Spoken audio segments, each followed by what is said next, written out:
എന്റെ പുതിയൊരു വീഡിയോയിലേക്ക് സ്വാഗതം. ഇപ്പൊ ഞാനിന്ന് വന്നിരിക്കുന്നത് നമ്മുടെ ഫ്രണ്ട് ആപ്പ് കുറെ ഇൻഫ്ലുവൻസർ ചെയ്തിട്ടുണ്ടായിരുന്നു. അപ്പൊ അതിനെക്കുറിച്ച് പറയാൻ വേണ്ടിയിട്ടാണ്. അതിനെക്കുറിച്ച് വേറെ കുറച്ച് കാര്യങ്ങളും കൂടെ ഉണ്ടായി. അതിനെക്കുറിച്ച് പറയാൻ വേണ്ടിയിട്ടാണ് ഞാനിപ്പോ വീഡിയോ ചെയ്യുന്നത്. അതായത് ഫ്രണ്ട് ആപ്പ് എന്ന് പറയുന്ന ഒരു ഡേറ്റിംഗ് ആപ്പ് ഉണ്ട്. അതിനകത്തുള്ള ചതിക്കുഴികളെ കുറിച്ച് നമ്മളൊരു വീഡിയോ ചെയ്തിട്ടുണ്ടായിരുന്നു. ഇപ്പൊ അത് പ്രൊമോട്ട് ചെയ്യുന്ന ഇൻഫ്ലുവൻസേഴ്സിനെ കുറിച്ചാണ് ഇപ്പോൾ ചർച്ചാ വിഷയം നടക്കുന്നത്.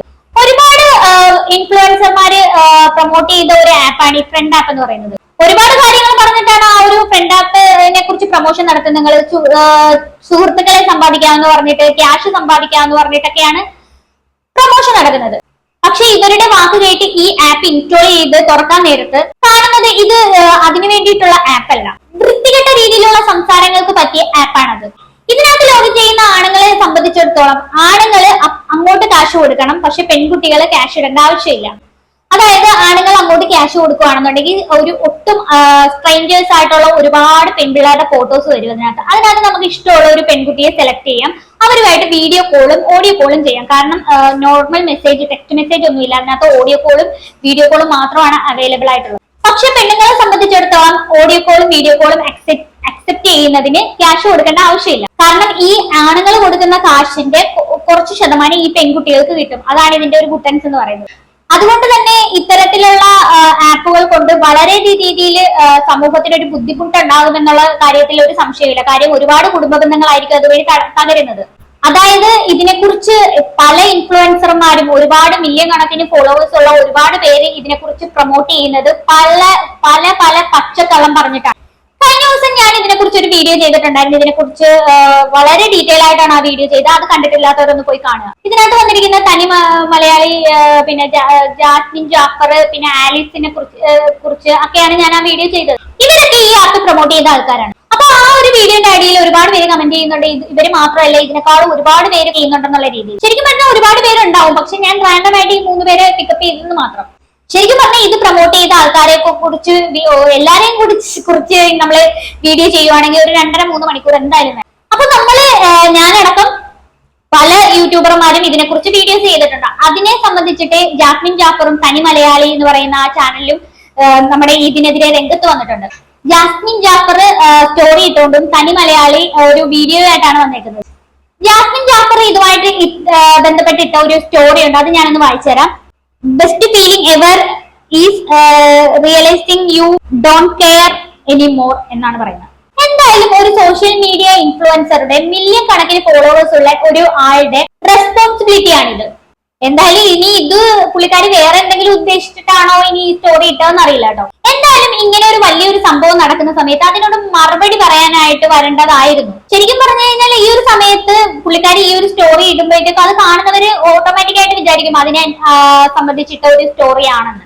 ഇനിയിപ്പോ പുള്ളിക്കാരി പറയുന്നത് ഇനി എന്റെ സുഹൃത്തുമായിട്ട് പിണങ്ങിയപ്പോ അല്ലെങ്കിൽ വേറെ എന്തെങ്കിലും കൊണ്ടാണ് ഞാൻ ഈ സ്റ്റോറി ഇട്ടതെന്ന് പറഞ്ഞു വന്നാൽ അതെന്തായാലും തീർച്ചയായിട്ടും ഒന്ന് പറയേണ്ടത് പുള്ളിക്കാരിയുടെ ഒരു ഉത്തരവാദിത്വമാണ്. എന്തായാലും ജാസ്മിൻ തന്നെ ഇതിനൊരു ക്ലാരിഫിക്കേഷൻ തരട്ടെ എന്ന് ഞാൻ പറയുന്നു. ഇനിയിപ്പോ എന്തായാലും നമുക്ക് തനി മലയാളിയുടെ ഒരു വീഡിയോ ഉണ്ട്, അതൊന്ന് കണ്ടുനോക്കാം.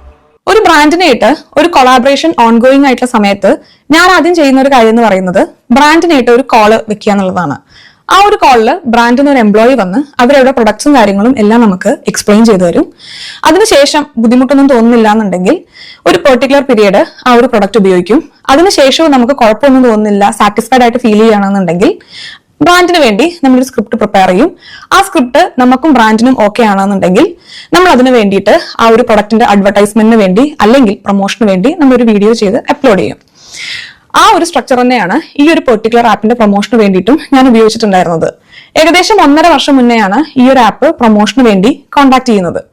കോൺടാക്ട് ചെയ്ത സമയത്ത് ഈ പറഞ്ഞതുപോലെ ബ്രാൻഡിനായിട്ടൊരു കോൾ ഉണ്ടായിരുന്നു. അവരവരുടെ ഫീച്ചേഴ്സും കാര്യങ്ങളും എക്സ്പ്ലെയിൻ ചെയ്തു തന്നു. ലേറ്റർ ഞാൻ ആപ്പ് ഉപയോഗിച്ചു. ആപ്പ് ഉപയോഗിക്കുന്ന സമയത്ത് വെൽ ക്ലിയർ ആയിരുന്നു അതൊരു സോഷ്യലൈസിങ് കം ഒരു ഡേറ്റിംഗ് ആപ്പ് ആണെന്നുള്ളത്. മുന്നത്തെ എന്റെ വീഡിയോസിലും ഡേറ്റിംഗും റിലേഷൻഷിപ്പും ബ്രേക്കപ്പും അത് റെഡിയാവുന്നില്ലെങ്കിൽ പുതിയൊരു ഡേറ്റിംഗ് ഫേസിലോട്ട് എൻ്റർ ചെയ്യുന്നതും ഒക്കെ വളരെയധികം സപ്പോർട്ട് ചെയ്യുന്ന ഒരാളാണ് ഞാൻ.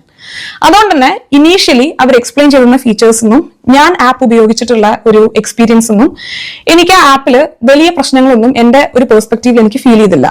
അതിന്റെ ഭാഗമായിട്ട് തന്നെ ഒരു 2-3 മാസത്തിന് ശേഷമാണ് ആദ്യമായിട്ട് അവർക്ക് വേണ്ടിയിട്ടുള്ള ഒരു പ്രൊമോഷണൽ വീഡിയോ ഞാൻ യൂട്യൂബിൽ ചെയ്യുന്നത്. അതിനുശേഷം മാസങ്ങൾ ഇടവിട്ട് 4 പ്രൊമോഷണൽ വീഡിയോ ആണ് ഞാൻ ഈ ഒരു പെർട്ടിക്കുലർ ആപ്പിന് വേണ്ടി ചെയ്തിട്ടുണ്ടായിരുന്നത്. ഈ ഒരു ഡ്യൂറേഷനിൽ ഈ ആപ്പിന് അഗെയിൻസ്റ്റ് വലിയൊരു എലിഗേഷനോ അല്ലെങ്കിൽ ഒരു നെഗറ്റീവ് ഫീഡ്ബാക്ക് ഒരു വാലിഡ് ആയിട്ടുള്ള സൈറ്റിൽ നിന്ന് ഞാൻ വായിക്കുകയോ ചെയ്തിട്ടുണ്ടായിരുന്നു. അപ്പൊ കേട്ടില്ല, അങ്ങനെയൊക്കെയാണ് കാര്യങ്ങൾ. അപ്പൊ പുള്ളിക്കാരി പറയുന്ന ഇതാണ് 3 മാസത്തോളം പുള്ളിക്കാരി ഈ ആപ്പ് യൂസ് ചെയ്തിട്ടുണ്ട്. അതുമായിട്ട് നല്ല രീതിയിലാണ് പോയിക്കൊണ്ടിരുന്നത്. ഇതുപോലുള്ള നെഗറ്റീവ് ആയിട്ടുള്ള ഒരു കാര്യങ്ങളും ഇല്ലായിരുന്നു എന്നാണ് പറയുന്നത്. അതുകൊണ്ടാണ് ഞാൻ ഈ ആപ്പ് പ്രൊമോട്ട് ചെയ്തതെന്നാണ് പറയുന്നത്.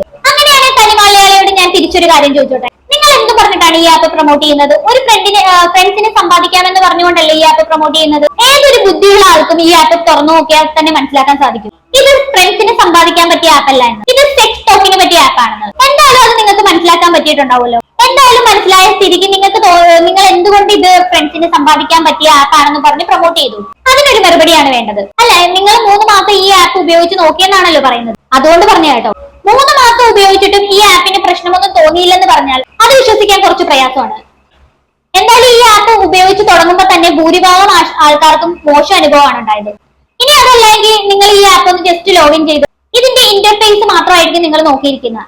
ഒരു 5-6 പേര് നിങ്ങൾ ഓഡിയോ കോൾ ചെയ്ത് നോക്കൂ, അല്ലെങ്കിൽ നിങ്ങൾ വീഡിയോ കോൾ ചെയ്ത് നോക്കുക. അപ്പൊ മനസ്സിലാവും കാര്യങ്ങൾ. എന്തായാലും ഈ ആപ്പിന്റെ പ്രവർത്തനം എന്താണെന്ന് അപ്പൊ നിങ്ങൾക്ക് നന്നായിട്ട് മനസ്സിലാവും. കാരണം നിങ്ങൾ ഈ ഓഡിയോ കോളും വീഡിയോ കോളും ഒന്നും ചെയ്തിട്ടുണ്ടാവില്ല. അതുകൊണ്ടാണ് നിങ്ങൾ ഇങ്ങനെ ഇപ്പൊ പറയുന്നത്. എന്തായാലും ഈ പറഞ്ഞ സ്റ്റേറ്റ്മെന്റിനോട് എനിക്ക് എന്തോ യോജിക്കാൻ പറ്റാത്ത പോലെയാണ് തോന്നുന്നത്. ഈ 3 മാസം ഈ ആപ്പ് ഉപയോഗിച്ചിട്ട് ഒരു പ്രശ്നവും തോന്നിയില്ല എന്ന് പറയുന്നതിൽ എന്തോ ഒരു വിയോജിപ്പ്. എന്തായാലും ബാക്കി കൂടെ കണ്ടുനോക്കാം. അതിനുശേഷം നമ്മുടെ ഈ 4ാമത്തെ പ്രൊമോഷണൽ വീഡിയോ ലൈവ് പോയതിനു ശേഷം ഏകദേശം ഒരാഴ്ച കഴിഞ്ഞ് ഇൻസ്റ്റഗ്രാമില് 2 പേര് എനിക്കൊരു യൂട്യൂബ് ലിങ്ക് ഷെയർ ചെയ്തു. അതിൽ കൂടുതൽ ആൾക്കാർ ഷെയർ ചെയ്തിട്ടുണ്ടോ എന്ന് എനിക്കറിയില്ല. ചിലപ്പോൾ ചില മെസ്സേജസ് ഞാൻ മിസ് ചെയ്തിട്ടുണ്ടായിരിക്കാം. 2 പേരുടെ മെസ്സേജാണ് ഞാൻ ശ്രദ്ധിച്ചത്. അത് ഈ ഒരു പെർട്ടിക്കുലർ ആപ്പ് ഉപയോഗിച്ച് ഒരു ലേഡിക്ക് ഉണ്ടായ ഒരു മോശമായ അനുഭവമായിരുന്നു അവർ ആ ഒരു പെർട്ടിക്കുലർ ആപ്പിൽ ഷെയർ ചെയ്തിട്ടുണ്ടായിരുന്നത്. പെർട്ടിക്കുലർ വീഡിയോയിൽ ഷെയർ ചെയ്തിട്ടുണ്ടായിരുന്നത്. ആ വീഡിയോ ഡീറ്റെയിൽ ആയിട്ട് ഞാൻ കണ്ടു. എനിക്ക് മെസ്സേജ് അയച്ച ഈ 2 ആൾക്കാരെയായിട്ടും ഞാൻ എന്റെ പെർസ്പെക്റ്റീവും അവരവരുടെ പെർസ്പെക്റ്റീവും ഡിസ്കഷനിൽ വന്നു. നമ്മൾ കുറച്ചു നേരം അത് ഡിസ്കസ് ചെയ്തു. ഒരാൾ വന്ന് ഒരു കാര്യത്തെ പറ്റി മോശമായി അവരുടെ ഒരു യൂസർ എക്സ്പീരിയൻസ് പറയുമ്പോഴേക്ക് ഒരു കാര്യം മോശമായി പോകുന്നില്ല എന്നായിരുന്നു ഞാൻ അന്ന് വിചാരിച്ചിട്ടുണ്ടായിരുന്നത്. എഗെയിൻ ഇതൊരു പെർസ്പെക്റ്റീവ് ആണ്, നിങ്ങൾ എല്ലാവരും ഇതിനോട് യോജിക്കണം എന്നില്ല. പക്ഷെ അറ്റ് ദ സെയിം ടൈം ആ ഒരു വീഡിയോയില് ആ ഒരു ലേഡി വളരെ ജെനുവിൻ ആയിട്ടായിരുന്നു അവരുടെ ഒരു എക്സ്പീരിയൻസ് ഷെയർ ചെയ്തിട്ടുണ്ടായിരുന്നത്. അതുകൊണ്ട് തന്നെ ഈ ഒരു കാര്യത്തിന് ഒരു ക്ലാരിഫിക്കേഷൻ കിട്ടുന്നത് വരെ ഈ ഒരു പെർട്ടിക്കുലർ ആപ്പിനെയായി ഇനി ഞാൻ കൊളാബറേറ്റ് ചെയ്യുന്നില്ല എന്നുള്ളൊരു ഡിസിഷൻ ഞാൻ എടുത്തിട്ടുണ്ടായിരുന്നു. അതിന്റെ 1-2 സ്ക്രീൻഷോട്ട്സ് എനിക്ക് എന്തോ ഇന്നലെ തപ്പി കഴിഞ്ഞപ്പോൾ കിട്ടിയിട്ടുണ്ടായിരുന്നു. ഈ ഒരു ലാസ്റ്റ് കൊളാബറേഷന് ശേഷവും 3 തവണ ഈ ഒരു ആപ്പ് എന്നെ കൊളാബറേഷന് വേണ്ടി കോൺടാക്ട് ചെയ്തിട്ടുണ്ടായിരുന്നു.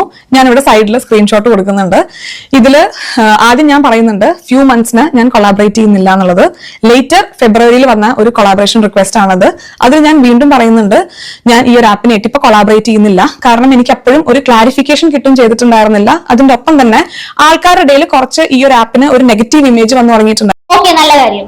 സ്വന്തം തെറ്റ് മനസ്സിലാക്കിയതിനു ശേഷം അത് ഏറ്റുപറയാൻ ഒരു മനസ്സുണ്ടാകുക എന്ന് പറയുന്നതാണ് വലിയ കാര്യം. അത് നല്ലൊരു ഇൻഫ്ലുവൻസറുടെ അടയാളമാണ്. എന്തായാലും നല്ല കാര്യം. അതിനെ എത്ര അപ്രിഷിയേറ്റ് ചെയ്താലും മതിയാവില്ല.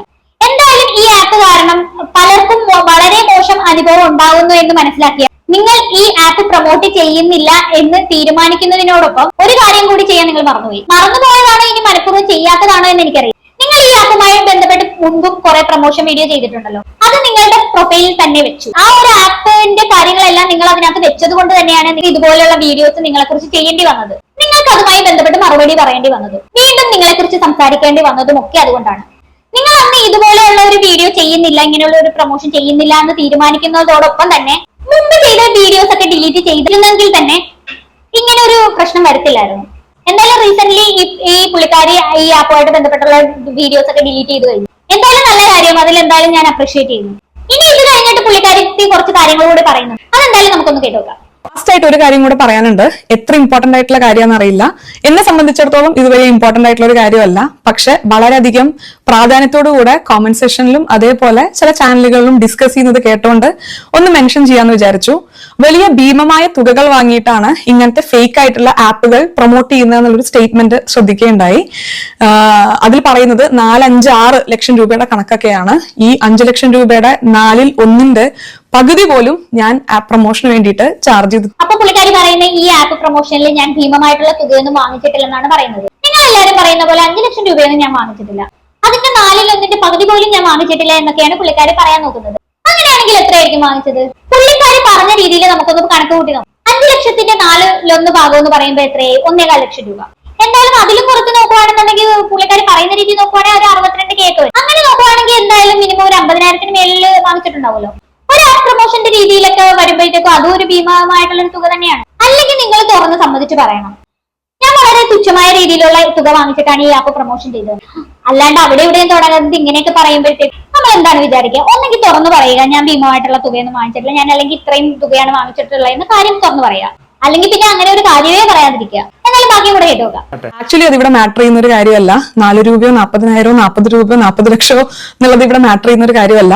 ഞാൻ എന്റെ പ്രൊഫഷനിൽ എപ്പോഴും ശ്രദ്ധിച്ചിരുന്ന ഒരു കാര്യം, പൈസയ്ക്ക് വേണ്ടി ഒരു കാര്യം ചെയ്യരുത് എന്നുള്ളതായിരുന്നു. പക്ഷെ അങ്ങനെയുള്ള ഒരു എലിഗേഷൻ ആണ് എന്റെ നേരെ ഇപ്പൊ വന്നത്. അത് ശരി. അപ്പോ പൈസയ്ക്ക് വേണ്ടിയല്ലാതെ പിന്നെ എന്തിനാണ് നിങ്ങൾ ഈ ആപ്പ് പ്രൊമോട്ട് ചെയ്തത്? സാമൂഹിക സേവനത്തിന് വേണ്ടിയോ? പണം സമ്പാദിക്കാൻ ആഗ്രഹിക്കുന്ന പെൺകുട്ടികൾക്ക് ഒരു സമ്പാദ്യമായിക്കോട്ടെ എന്ന് വിചാരിച്ചിട്ടെങ്ങാനുമാണോ ഇത് ചെയ്തത്? അല്ലെന്നുണ്ടെങ്കിൽ ഈ പെൺപിള്ളാരെ കിട്ടാതെ വലഞ്ഞു നടക്കുന്ന ആൺകുട്ടികൾക്ക് ഒരു സഹായം ആയിക്കോട്ടെ എന്ന് വിചാരിച്ചിട്ടാണോ ഇത് പ്രൊമോട്ട് ചെയ്തത്? അല്ല, അറിയാത്തതുകൊണ്ട് ചോദിച്ചേട്ടാ. അല്ല, നിങ്ങളുടെ വർത്താനം കേട്ടാൽ തോന്നും ഇപ്പൊ വലിയ എന്തോ സാമൂഹിക സേവനത്തിന് വേണ്ടിയിട്ടാണ് ഈ ആപ്പ് പ്രൊമോട്ട് ചെയ്തതെന്നാണ് തോന്നുന്നത്. എന്തായാലും പുള്ളിക്കാരിയുടെ കുഞ്ഞപ്പന്റെയോ ഒന്നും മോന്റെ ആപ്പൊന്നും അല്ലല്ലോ ഈ ഫ്രണ്ട് ആപ്പ്. പണത്തിന് വേണ്ടിയല്ലാണ്ട് പിന്നെ എന്തിനു വേണ്ടിയിട്ടാണ് നിങ്ങൾ ഈ ആപ്പ് പ്രൊമോട്ട് ചെയ്യുന്നത്? അത് നിങ്ങൾ എത്ര അല്ല എന്ന് പറഞ്ഞാലും നിങ്ങൾ പണത്തിന് വേണ്ടി തന്നെയാണെന്ന് നമുക്ക് എല്ലാവർക്കും അറിയാവുന്ന കാര്യമാണ്. ഈ കണ്ട എല്ലാ ഇൻഫ്ലുവൻസർമാരും ഈ പണത്തിന് വേണ്ടി തന്നെയാണ് ഈ ആപ്പുകളൊക്കെ പ്രൊമോട്ട് ചെയ്യുന്നത്, അല്ലാണ്ട് നാട് നന്നാക്കാനൊന്നും വേണ്ടിയിട്ടല്ല. ബാക്കിയും കൂടെ കേട്ടത്. പക്ഷെ it's okay, it's also learning curve. എല്ലാ കാര്യങ്ങളും നമ്മൾ പഠിക്കുകയാണ്. അതിന്റെ ഒപ്പം തന്നെ ഞാനിപ്പോ 9 കൊല്ലമായി ഈ ഒരു സോഷ്യൽ മീഡിയ കോണ്ടന്റ് ക്രിയേഷൻ എന്നുള്ള ഒരു കാര്യം ചെയ്യാൻ തുടങ്ങിയിട്ട്. അതുകൊണ്ട് തന്നെ ആദ്യം തൊട്ടേ നമ്മുടെ വീഡിയോസ് കാണുന്ന ആൾക്കാരോ അല്ലെങ്കിൽ എന്നെ മനസ്സിലാക്കിയ ആൾക്കാർക്കോ അറിയുന്നുണ്ടായിരിക്കും, എനിക്ക് കുറച്ച് പൈസ കിട്ടട്ടെ, എന്റെ ചുറ്റുമുള്ളവർക്ക് വരുന്ന ഉപദ്രവങ്ങൾ ഞാൻ ചിന്തിക്കുന്നില്ല എന്ന് വിചാരിക്കുന്ന ഒരാളല്ല ഞാൻ. ഇപ്പൊ എനിക്കിത് പറയാനേ പറ്റുള്ളൂ, കാരണം എന്റെ നേരെ ഇങ്ങനെ ഒരു എലിഗേഷൻ ഉള്ള ഒരു സമയമാണ്. അതുകൊണ്ട് നിങ്ങൾ പലരും ഇതൊരു ജഡ്ജ്മെന്റൽ പോയിന്റ് ഓഫ് വ്യൂ നോക്കി കാണും, ഞാൻ പറയുന്ന കാര്യങ്ങൾ വിശ്വസിക്കാതിരിക്കും, വിശ്വസിക്കും ഒക്കെ. ശരിക്കും പറഞ്ഞാൽ എനിക്ക് 100% നിങ്ങളോട് റെസ്പെക്ട് ആണ്. ഈ ചെയ്ത തെറ്റ് തിരുത്താനുള്ള ഒരു മനസ്സ് കാണിച്ചല്ലോ. അവരാരും കാണിക്കാത്ത ഒരു മനസ്സ് നിങ്ങൾ കാണിച്ചു. സ്വന്തം തെറ്റ് പബ്ലിക്കിന് മുമ്പിൽ തുറന്നു പറഞ്ഞു. അത് ഇവിടെ വേറെ ആരും ചെയ്തിട്ടില്ല. അതുകൊണ്ട് നിങ്ങളോട് 100% റെസ്പെക്ട് ഉണ്ട്. പക്ഷെ നിങ്ങൾ തെറ്റ് ചെയ്തത് പറഞ്ഞതിന്റെ കൂട്ടത്തിൽ തന്നെ ആപ്പൊക്കെ പ്രൊമോഷൻ ആ ഒരു വീഡിയോസ് ഒക്കെ ഡിലീറ്റ് ചെയ്തിരുന്നെങ്കിൽ നല്ലതായിരുന്നു. എന്തായാലും നിങ്ങൾ ഇപ്പൊ റീസെന്റ് ഡിലീറ്റ് ചെയ്തെന്നാണ് ഞാൻ അറിഞ്ഞത്. എല്ലാവരും മനുഷ്യരാണ്, ആർക്കാണെങ്കിലും ചില തെറ്റുകളൊക്കെ പറ്റിപ്പോകും. പക്ഷെ തെറ്റ് പറ്റിയ സമയത്ത് തിരുത്താൻ കാണിക്കുന്ന ആ ഒരു മനസ്സാണ്, അതിനാണ് സെല്യൂ. അത് എല്ലാവർക്കും ഉണ്ടായിക്കൊള്ളണമെന്നില്ല. എന്തായാലും ആ മനസ്സ് താങ്കൾക്ക് ഉണ്ടായി. അതിന് താങ്കളോട് ഞാൻ 100% നന്ദി പറയുന്നു. ഇനി എന്തായാലും ഇത്തരം തെറ്റുകൾ പറ്റാതിരിക്കട്ടെ എന്ന് ഞാൻ ആഗ്രഹിക്കുകയാണ്, ആശംസിക്കുകയാണ്. എന്തായാലും കൂടുതലൊന്നും എനിക്ക് പറയാനില്ല ഇവിടെ. എന്താണ് നിങ്ങൾക്ക് തോന്നുന്നതെന്ന് വെച്ച് കഴിഞ്ഞാൽ താഴെ കമന്റ് ബോക്സിൽ കമന്റ് ചെയ്യുക. അപ്പൊ എന്തായാലും നിങ്ങൾ വിലയേറിയ കമന്റ്സ് ഒക്കെ നമുക്ക് വേണം. പിന്നെ അതുപോലെ സബ്സ്ക്രൈബ് ചെയ്യാത്തവരൊക്കെ ചാനൽ ഒന്ന് സബ്സ്ക്രൈബ് ചെയ്തേക്കണം. അപ്പൊ എന്തായാലും അടുത്തൊരു വീഡിയോ കാണുന്നത് വരെ ബൈ ബൈ.